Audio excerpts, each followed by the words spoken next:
강의 61번째 시간으로 하나님의 방문이라는 제목으로 말씀을 보기를 원합니다.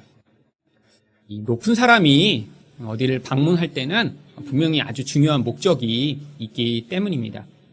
만약에 대통령이 어디를 방문하는데 그냥 심심해서 방문했다 이런 경우는 없거든요. 워낙 바쁜 스케줄이고 또 중요한 사람이기 때문에요.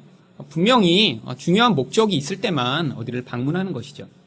그런데 바로 오늘 본문에 중요하기로 따지면 세상의 어떤 사람보다 중요하고 높기로 따지면 또 세상의 어떤 사람보다 높은 우리 하나님이 직접 아브라함을 찾아오십니다.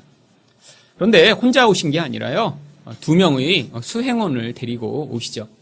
성경 전체에서 이렇게 하나님이 이렇게 찾아오시는데 이렇게 두 명의 천사와 이렇게 함께 오시는 경우는 이것이 유일합니다. 물론 이제 하나님과 동급으로 여겨지는 그런 천사로 이제 주로 하나님은 이 땅에 구약 시대에 나타나셨었는데요. 여기서 이렇게 천사를 두 명이나 동행한 이유는 바로 요 다음 장에 벌어지는 소돔과 고모라의 심판과 이 두 천사가 깊이 연관되어 있기 때문입니다. 이 두 천사는 소돔과 고모라의 상황을 직접 가서 확인하고 그 상황에 따라 그들을 심판하기 위한 목적으로 지금 하나님을 수행하고 있는 것입니다. 그런데 하나님이 이전에 그러면 아브라함과 관계를 전혀 맺지 않고 안 오셨던 게 아니라 이전에도 아브라함에게 여러 번 나타나셨어요. 그런데 왜 여기서는 이렇게 직접 찾아오신 것일까요? 바로 첫 번째 이유는 인격적 관계를 맺고자 하나님이 오신 것입니다. 1절 말씀을 다시 보겠습니다. 여호와께서 마므레의 상수리 나무들이 있는 곳에서 아브라함에게 나타나시니라. 날이 뜨거울 때에 그가 장막문에 앉아 있다가. 하나님이 아브라함에게 찾아오신 걸 창세기 12장부터 찾아보면요. 아주 여러 번이 나옵니다. 그런데 이전에 하나님이 오셨을 때는요. 이렇게 직접 찾아오신 게 아니라 창세기 15장 1절 말씀처럼 이후에 여호와의 말씀이 환상 중에 아브라함에게 임하여. 하나님이 임하신 방법을 환상 중에 말씀으로 임했다라고 성경이 이야기를 하고 있습니다. 이게 일반적으로 하나님이 하나님 백성을 방문하시는 방법이에요. 특별히 구약에 있던 선지자들한테는요. 환상 가운데 그들이 하나님이 말씀을 받으며 하나님이 내게 지금 오셔서 말씀하시는구나 라고 그들이 확신할 수 있도록 했습니다. 아브라함에게 이렇게 오셨던 하나님이요. 바로 앞에 17장에서도 또 찾아오셨었습니다. 창세기 17장 1절을 보시면요. 아브라함이 99세 때 여호와께서 아브라함에게 나타나서. 바로 이렇게 얼마 전에도 오셨는데요. 하나님은 여기서는요. 직접 오십니다. 직접 오셨다는 바로 증거가 여기에는 구체적 장소가 나와요. 마므레의 상수리 나무들이 있는 곳이라고 하는 장소가 있고요. 또한 시간도 여기에 정확히 기록되어 있습니다. 날이 뜨거울 때 아브라함이 장막문에 앉아 있을 때. 그런데 하나님이 이렇게 왜 아브라함을 직접 찾아오신 것일까요? 바로 아브라함과 인격적 관계로 이제 그 관계가 더 깊어지도록 만드시기 위한 목적으로 오신 것입니다. 여러분, 인격적 관계라는 게 무엇이죠? 두 비슷한 수준에 있는 사람이 같은 수준에서 깊은 관계를 맺는 것을 인격적 관계라고 합니다. 요즘은 이제 애완동물을 좋아하는 사람들이 많이 있습니다. 저희 집에도 그래서 거북이를 키우고 있거든요. 근데 이제 애완동물이라고 하기에는 사실 거북이는 애완동물이 될 수 없다는 것을 지난 1년 동안 매일매일 확인하고 있습니다. 전혀 교감을 할 수 없고요. 네, 이제 너무 이제 힘들어서 많이 고민을 하고 있거든요. 근데 이제 거북이 키우는 사람들 있지만 대부분은 강아지나 고양이 같은 거를 키우죠. 그리고 아주 사랑하는 경우도 많이 있습니다. 그래서 고양이가 키우다가 죽으면요. 정말 그것 때문에 마치 자식을 잃은 것처럼 슬퍼하고 고통하는 사람도 있고요. 또 강아지를 위해서 강아지 호텔에 데려가고요. 강아지를 위해 수입산 사료를 먹이고요. 또 강아지 마사지까지 받는 그런 사람들도 있더라고요. 강아지를 그렇게 사랑하고 또 강아지랑 친하게 지낸다고 강아지와 인격적 교제를 나눌 수 있을까요? 불가능합니다. 좋아하고 서로 사랑한다고 이야기는 할 수 있지만 인격적 관계는 맺을 수가 없는 거예요. 왜죠? 수준이 다르기 때문이죠. 강아지는 강아지의 수준입니다. 아무리 뛰어난 강아지, 아무리 똑똑한 강아지, 아무리 애교 피는 강아지라도요, 사람과 대화를 나눌 수 없고요, 사람과 진짜 인격 안에 존재하는 깊은 수준의 관계를 맺을 수 없는 것이죠. 여러분, 바로 하나님과 사람의 관계가 그렇습니다. 원래는 하나님은 죄가 없으시고요, 완전한 분이세요. 근데 그 완전한 분과 인간이 관계를 맺어야 되는데 여기에서 지금 문제가 발생하고 있는 것입니다. 하나님이 인간을 맨 처음 만드실 때는요, 인간을 하나님과 같은 형상과 모양으로 만드셨어요. 그 목적이 무엇이냐면 바로 하나님과의 이런 인격적 깊은 관계를 위한 것입니다. 하나님은 사랑이라고 하는 그 본질로 가득한 분이세요. 근데 그 사랑의 본질이 무엇이냐면 이런 인격적 존재 가운데 같은 관계를 맺어서 그 사랑을 서로 주고받을 때 누리는 행복과 만족을 누리는 것입니다. 사실 이런 목적으로 인간을 만드셨기 때문에 하나님이요, 인간을 하나님처럼 만드신 거예요. 여러분, 그런데 우리 외모를 하나님처럼 만드신 것인가요? 아니에요. 이 외모, 이 육신이라는 것은요, 그 하나님과 같은 존재를 담기 위한 그냥 그릇에 불과한 것입니다. 여러분, 음식을 낼 때 물론 좋은 그릇에 내면 음식이 더 맛있어 보일 수 있죠. 하지만 본질은요, 어떤 음식이냐가 그 음식의 본질입니다. 아무리 멋있는 그릇에 담아내더라도요, 맛없는 음식이면 그것은 적절한 음식이라고 할 수가 없죠. 마찬가지입니다. 인간도요, 하나님과 같은 형상으로 인간을 만드셨는데 이 겉모습이 아니라 본질이 그렇다는 거예요. 어떤 본질이 그렇죠? 하나님처럼 온전한 관계를 맺을 수 있는 사랑을 처음엔 주셨습니다. 하나님처럼요, 온전하게 통치할 수 있는 그런 공의로운 마음을 인간 안에 부어 넣으셨어요. 하나님처럼요, 죄가 없이 거룩한 모습을 인간 안에 주셨어요. 그래서 하나님과 같이 있으면서 하나님과 동행하고 하나님과 함께 그 행복을 누릴 수 있는 그런 마음을 가진 채로 인간을 처음에 만드셨던 거예요. 그런데 문제가 찾아왔습니다. 인간이요, 하나님이 주신 그 하나님의 형상을 스스로 파괴해버린 것이죠. 죄가 들어오면서 인간 안에 있던 하나님의 형상이 떠나버렸습니다. 그러고 나니까요, 인간 안에 남은 것은 바로 그 죄라고 하는 끊임없이 죽음과 저주의 영향력을 받게 되는 그 죄만 남게 된 거예요. 여러분, 죄는요, 인간 안에 끊임없는 목마름을 가져옵니다. 죄는요, 하나님처럼 높아지려고 하기 때문에 하나님의 생명을 받지 못하는 상태를 이야기하거든요.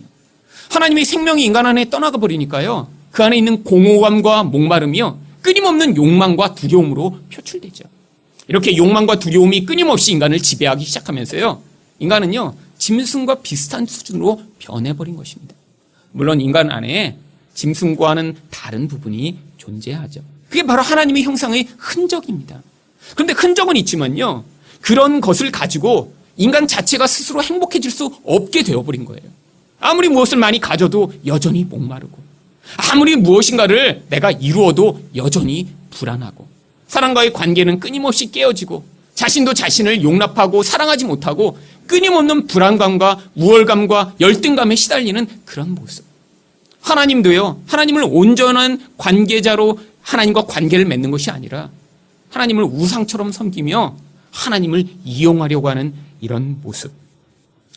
겉모습은 멀쩡한데 속은 다 망가져 버린 것이죠.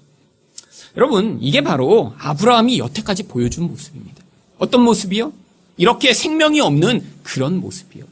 하나님이 아브라함을 불러 약속을 주시고 인도하시는데 아브라함은 끊임없이 불안해합니다. 왜죠? 하나님의 약속을 믿을 수 있는 그런 영적 능력을 잃어버린 존재이기 때문이에요. 두렵고 불안해서요, 아내를 속입니다. 아내를 누이라고 속이고 자기 목숨을 보존하고자 하는 그런 치사하고 야비한 모습을 보여요. 여러분, 근데 이게 아브라함의 그런 나쁜 모습만이 아니라 우리 안에도 똑같이 존재하는 모습이에요. 나의 이익을 위해 남을 속이고 내가 두려워서 거짓말을 하는 이런 모습. 하나님이 약속을 끊임없이 주시는데도요, 눈앞에 그 약속이 명확한 보이는 것으로 나타나지 않으니까요, 바로 하가를 취해 이스마엘을 낳는 이런 모습.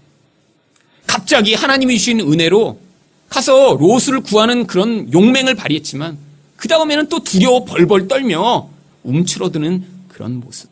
이게 바로 죄로 말미암아 하나님과 수준이 달라져 버린 인간의 모습을 현저하게 보여주는 그런 모습인 거예요. 여러분, 아브라함과 같은 이 모습이 우리의 모습입니다. 그래서 우리 안에서 예수를 믿는다고 하면서도요, 끊임없이 욕망이 우리를 지배하고 두려움이 우리를 지배해서 한때는 예수 믿는 사람처럼 모습을 보이다가도 금방 실패하고 금방 무너져 내리는 게 우리들의 모습이에요.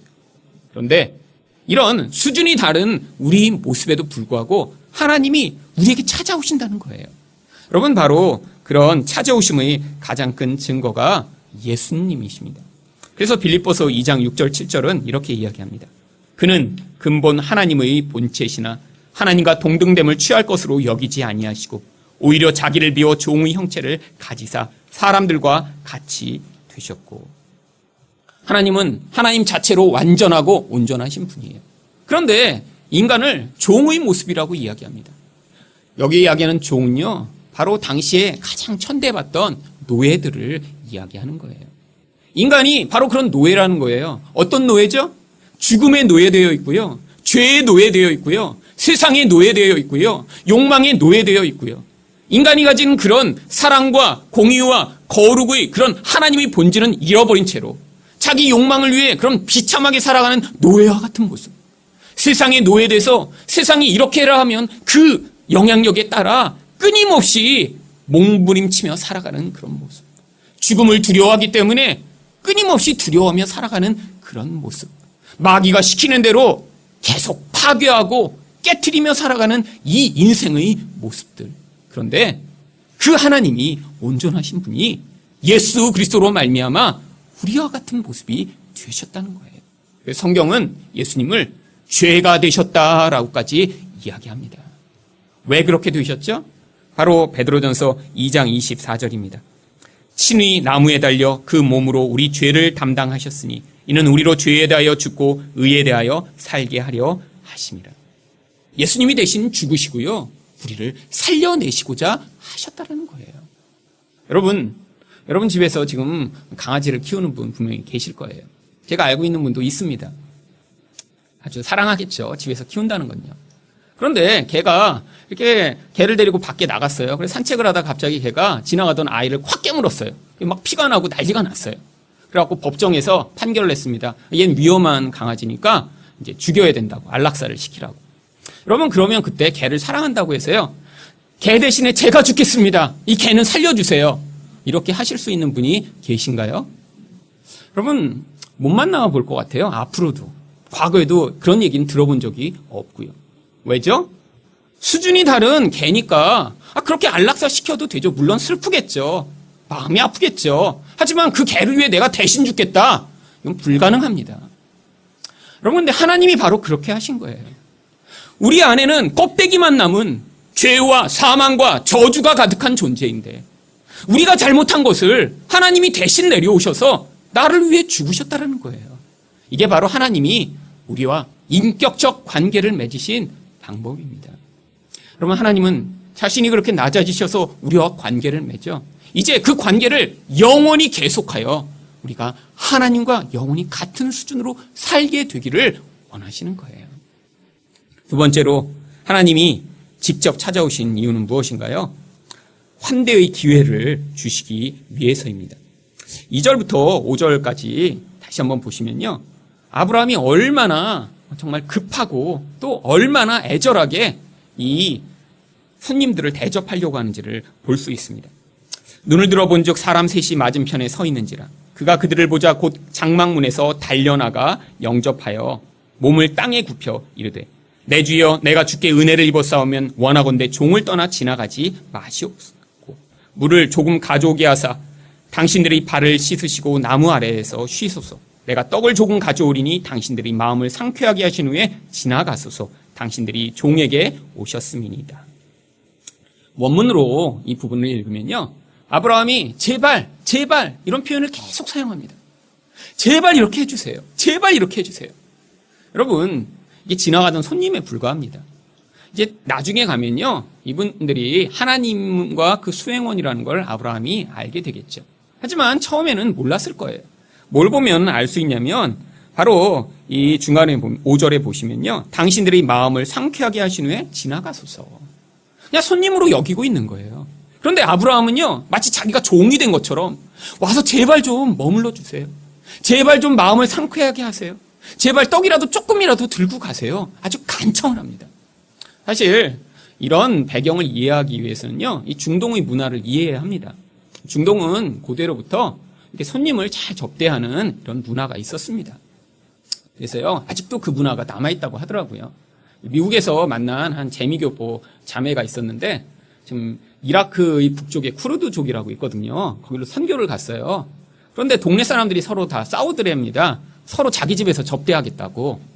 그런데 이제 물론 단순히 이제 외국의 손님이라 그런 것만이 아니라 이제 거기도 이제 다 위성 방송을 봐서요. 한국의 대장금을 다 받대요. 그래서 이제 한국에서 그 마을에 찾아온 유일한 이제 첫 번째 손님이라 이제 장금이 왔다고 집집마다 대접하겠다고 그냥 너무 그래갖고 막 싸움이 나갖고 자기가 막 그 말리느라고 되게 힘들었다고 하더라고요. 사실 그런 문화가 남아있는 거죠. 그런데 사실 이 아브라함이 이렇게 환대하고자 하는 모습을 보여준 이유는요, 사실 이게 바로 성도 안에서 나타나야 하는 그런 모습이기 때문입니다. 바로 이 모습을 그래서 히브리서 13장 2절에서는 이렇게 이야기합니다. 손님 접대하기를 잊지 말라. 이로써 부지 중에 천사들을 대접한 이들이 있었느니라. 바로 하나님의 백성은요, 이렇게 자기에게 이익이 되지 않아도 남을 환대하고 남을 이익되게 만드는 그런 자리에 서야 함을 보여주기 위한 거예요. 그런데 아브라함은요, 자기 말보다 행동으로는요, 훨씬 더 큰 행동을 합니다. 6절 말씀을 보면요, 원래는 어떻게 하겠다고 그랬어요? 떡을 조금 들고 가세요. 이렇게 얘기를 했는데 6절은 뭐라고 얘기하냐면 아브라함이 급히 장막으로 가서 사라에게 이르되 속히 고운 가루 세 스아를 가져다가 반죽하여 떡을 만들라 하고, 이 고운 가루 세 스아는요, 한 100여 명이 먹을 수 있는 그런 떡을 만들 수 있는 엄청난 양입니다. 사실 이게요, 잔치를 열고자 하는 거예요. 아무리 먹어도 끝이지 않을 만큼의 엄청난 양. 게다가요, 7절에 보면요, 떡만 주겠다고 해놓고 7절에선 아브라함이 또 가축대 있는 곳으로 달려가서 기름지고 좋은 송아지를 잡아 하인에게 주니 그가 급히 요리한지라. 여러분, 소고기 중에도 이 송아지 고기가 가장 이제 살이 부드럽고 기름기 적고 맛있겠죠. 고대에도 마찬가지였다고 합니다. 송아지는 더 키우면 큰 소가 되는데 일찍 잡는다는 건요, 미래의 이익을 포기하는 거예요. 근데 송아지를 잡게 하고요. 그다음 8절에 보시면 아브라함이 엉긴 젖과 우유와 하인이 요리한 송아지를 가져다가 그들 앞에 차려놓고 나무 아래에 모셔섬에 그들이 먹으니라. 여기 엉긴 젖은요, 지금으로 말미암으면 요플레를 이야기하는 것이죠. 요플레랑 음료수를 대접한 것입니다. 나름대로 할 수 있는 모든 요리를 접대한 거예요. 물론 그것만 냈겠어요. 뭐 다른 그 지역에서 나오는 무화과나 대추야자 같은 다른 과일들도 아마 풍성하게 냈을 것이에요. 왜 이런 모습을 상세하게 성경이 보여주고 있나요? 바로 이런 모습이 하나님 백성들은 반드시 그의 삶에서 나타나야 함을 보여주고 있는 거예요. 여러분, 근데 그게 바로 여러분의 모습이기도 합니다.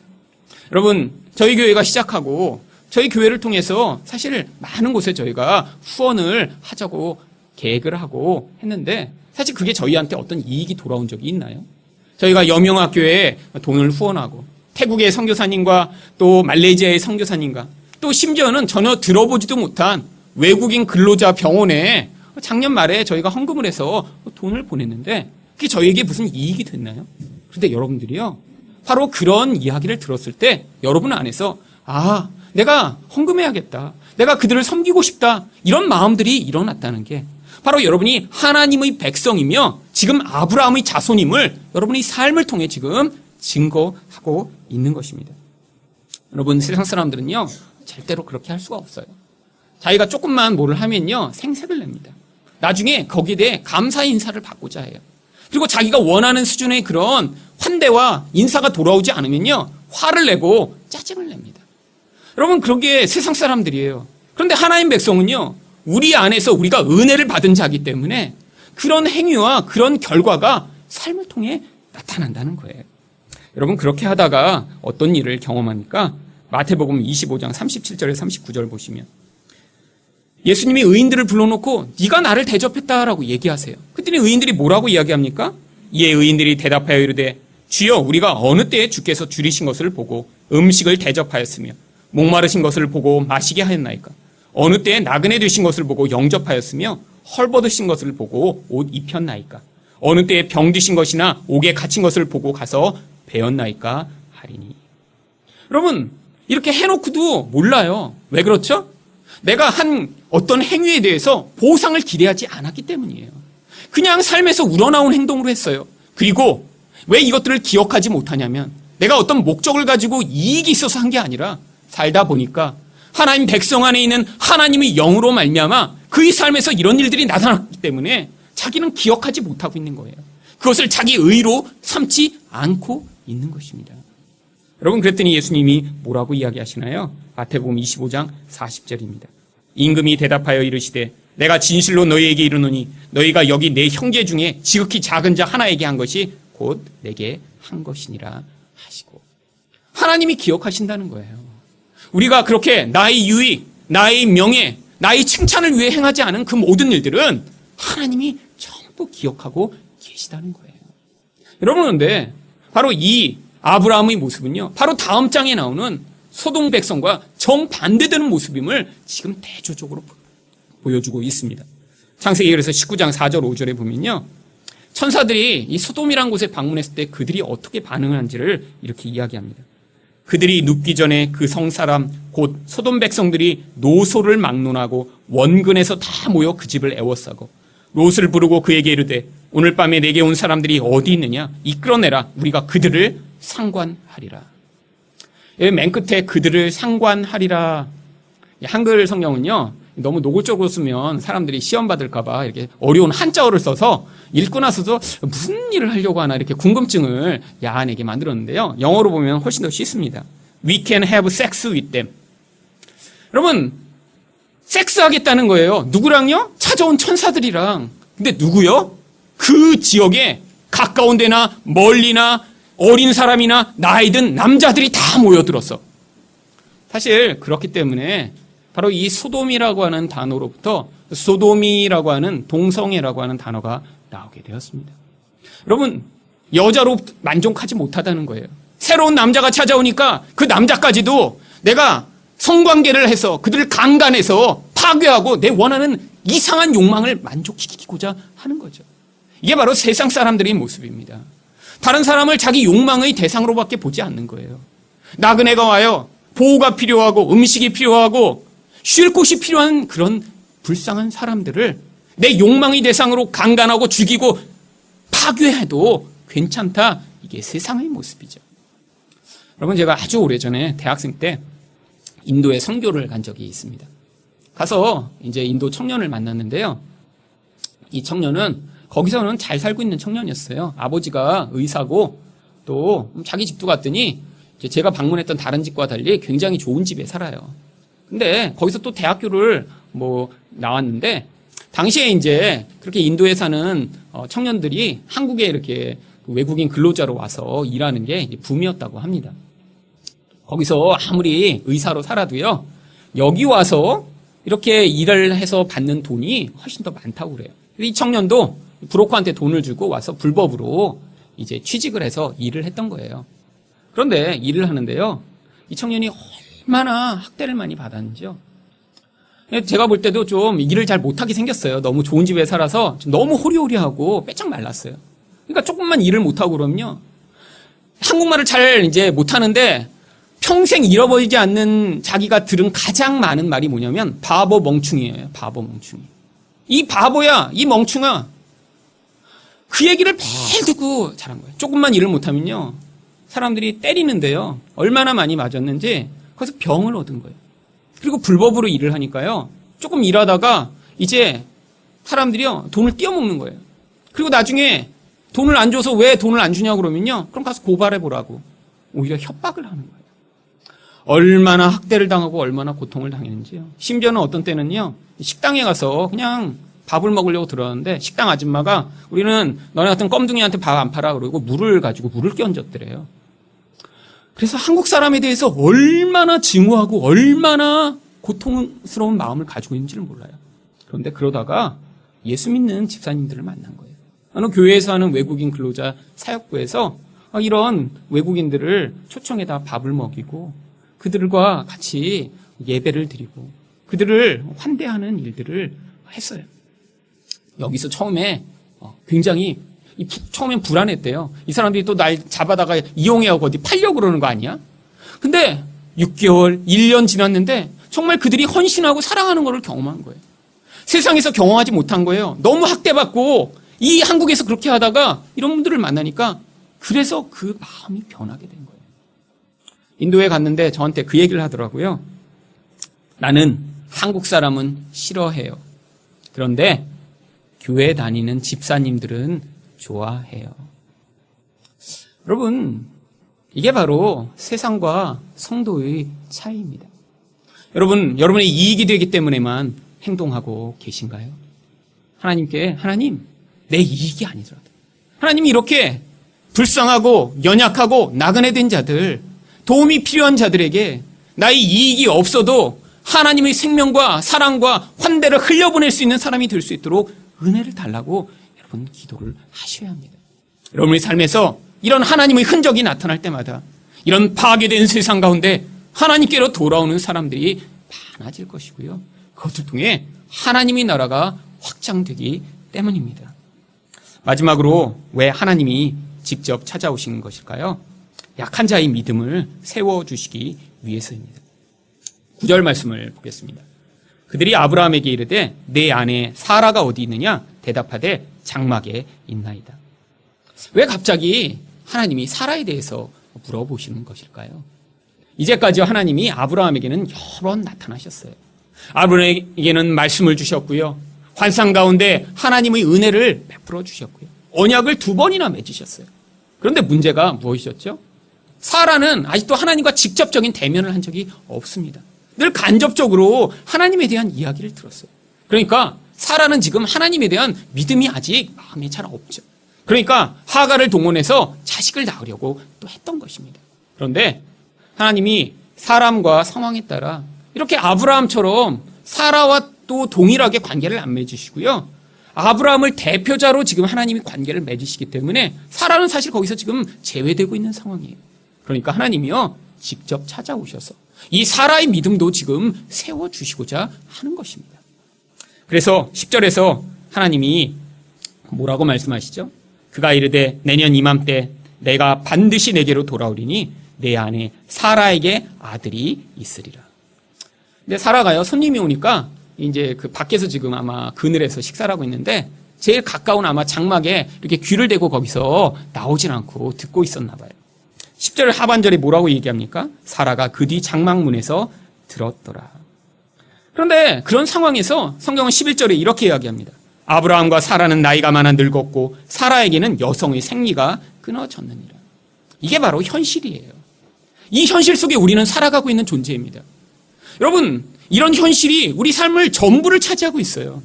내 인생에서 내가 살아온 결과, 내가 지금 가지고 있는 그런 힘, 나의 미래를 사람들은요, 지금 내가 가지고 있는 이 현실로 판단하며 모든 것을 결정합니다. 내가 지금 어떠한 상황에 있는 그것에 따라 내 미래가 결정된다고 생각하는 게 우리들이에요. 그런데 성경은 그것을 뛰어넘는 다른 이야기를 하는 거예요. 그러니까 바로 이런 현실에 뿌리를 받고 있는 사라가 어떻게 반응합니까? 12절입니다. 사라가 속으로 웃고 이르되 내가 노쇠하였고 내 주인도 늙었으니 내게 무슨 즐거움이 있으리요.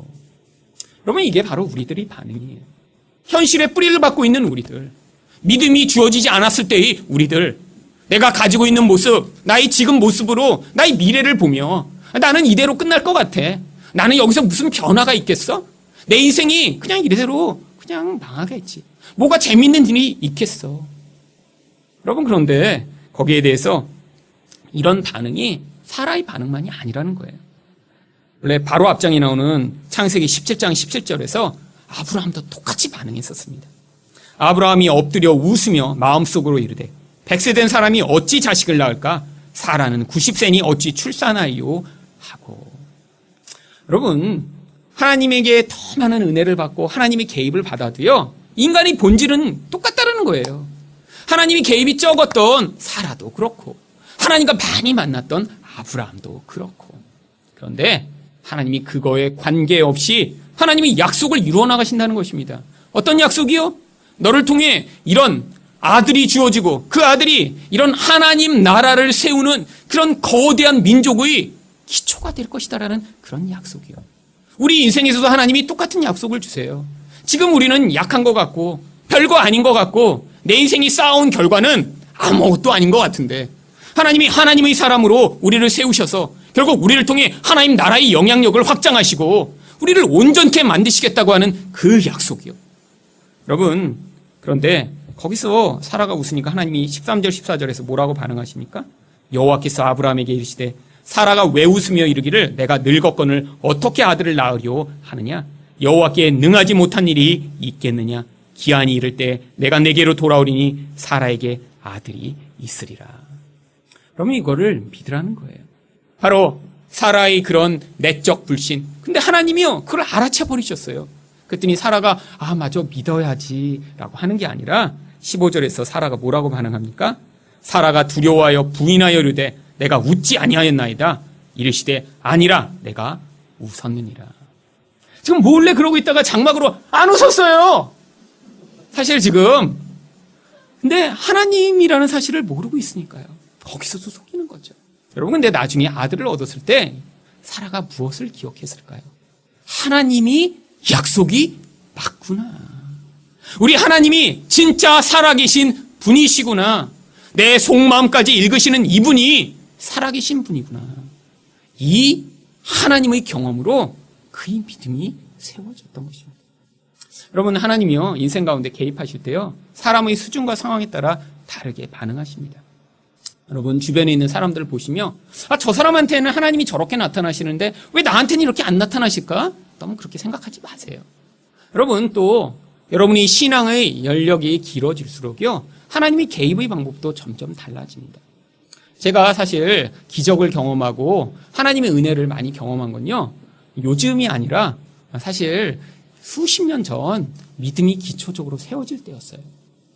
제가 이제 소명을 받고 목사가 되기로 하고 이제 그때는 그래서 이제 기도원을 자주 다녔거든요. 이전의 삶과 이제 새로운 삶 사이에서 이제 큰 어떤 영적 경험이 있었기 때문에 이제 기도원에 다니면서 이제 이렇게 내가 기도 많이 하고 그런 하나님이 나를 통해서 놀라운 능력을 보이시겠구나, 그런 기대감이 많이 있었어요. 그래서 많이 기도했습니다. 근데 어느 날 또 기도원에 갔다 왔는데, 기도원에 갔다 오면 그때는 이렇게 손에서 이렇게 레이저가 나가는 것 같은 그런 느낌도 좀 있고 그랬어요. 그런데 이제 그 다음날 제 여동생이 이제 병원을 예약을 하고 있는 상황이었습니다. 제 여동생이 갑상선 질환이 있었고요. 이 목이 이렇게 막 부어오르는 상황이어서 원자력 병원에서 오랫동안 약을 먹고 있었거든요. 벌써 20년이 훨씬 넘은 때라 그때는 이렇게 갑상선 질환이 있으면 이제 원자력 병원에서만 이제 그걸 처방하고 그때 그랬던 것 같아요. 그래서 아주 굉장히 멀었는데 거기까지 막 2시간에 걸쳐서 가서 약을 타오고 약을 먹고 그런 상황이었습니다. 근데 제가 기도원에 갔다 왔는데 동생을 이제 오빠 내일 이렇게 원자력 병원에 가서 약을 또 이제 받고 또 이제 검진을 해야 돼. 그러는데 갑자기 불쌍한 마음이 마음에 막 드는 거예요. 아니, 이렇게 젊은 여자애가 아니 도대체 왜 이렇게 어려서부터 이렇게 병에 시달려서 고통할까?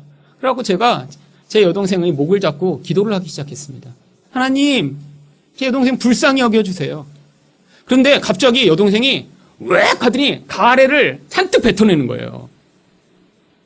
그래서 얘가 이렇게 그냥 내가 기도해 주니까 이렇게 가래를 뱉어. 그런 마음이 있었는데 그래도 뭐가 이렇게 나오니까 마음에 그래도 뭔가 이렇게 변화가 있지 않을까? 그런데 그 다음날 병원에 갔는데요. 이전까지 몇 년 동안 그 질환으로 시달리던 여동생이 병이 그날 나은 거예요. 그래서 병원에서 더 이상 약을 먹을 필요가 없다. 아니 도대체 무슨 일이 일어났길래 이런 병이 갑자기 났냐고. 지난달까지도 이렇게 병이 있어서 심했는데 하룻밤에 이렇게 나을 수가 있냐고. 병원 의사도 놀라고 저희도 놀랐죠. 그래서 제가 이게 시작이구나. 이제부터는 이제 손만 대면 이제 죽은 자도 살아나는 거 아니야? 뭐 이런 기대감이 막 이제 점점 커지기 시작했습니다. 근데 그다음부터 잘 안 되는 거예요. 뭐 물론 이제 가끔씩 병이 낫는 경우들이 있었습니다. 전혀 없었던 건 아니고요. 그래서 이제 제가 그때 생각하기로는 이제 기도를 더 많이 하면 앞으로 그래도 점점 많이 일어나겠지. 사실 생각해 보세요. 여기서 죽은 자 둘만 살리면요, 저희 이 건물 한 몇 개월 안에 삽니다. 그렇잖아요. 뭐 죽은 자까지도 필요 없어요. 암 환자 한 명만 낫다고 그러고 누가 블로그에 올리면요. 여기 지금 번호표 받아요. 들어오세요. 그냥 못 와요. 그래서 제가 이제 그때 그 기대를 한 거예요. 그래서 이제 하나님이 미국에 이제 가서 유학하게 하실 때 이제 기도를 많이 했습니다.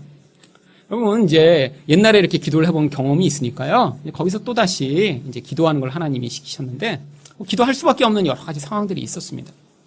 워낙 저랑 제 아내가 계속 아팠어요. 원인도 구체적으로 찾을 수 없이 굉장히 고통스러운 시간을 보냈습니다. 너무너무 저는 두통이 심해갔고요. 머릿속에서 뇌가 막 떠다니면서 막 벽에 부딪히는 것 같은 고통에 시달리는 거예요. 막 그렇게 머리가 아프기 시작하면요. 막 계속 토하고 그러면서 막 죽을 것 같은 거예요. 그래서 뇌종양에 걸려서 이제 내가 죽나? 이렇게 생각할 정도로 고통스러웠어요. 어떤 때는요. 기침이 한번 시작되면요. 멈추질 않는 거예요. 근데 꼭 언제 기침이 나냐면 누우면 기침이 나요. 그리고 6개월 동안 의자에 앉아서 잔 적도 있습니다. 누우면 기침하니까 어떻게 할 수가 없어서 의자에 앉아가 그렇게 자기 시작하는 거예요. 제 아내는 원인도 알지 못한 채로 아토피에 시달리는데요. 온몸이 껍데기가 벗겨지면서 진물이 줄줄 흘러나와요. 밤새도록 긁으며 옵니다. 여러분 그러면서 제가 뭐를 기도했을까요? 하나님 고쳐주세요.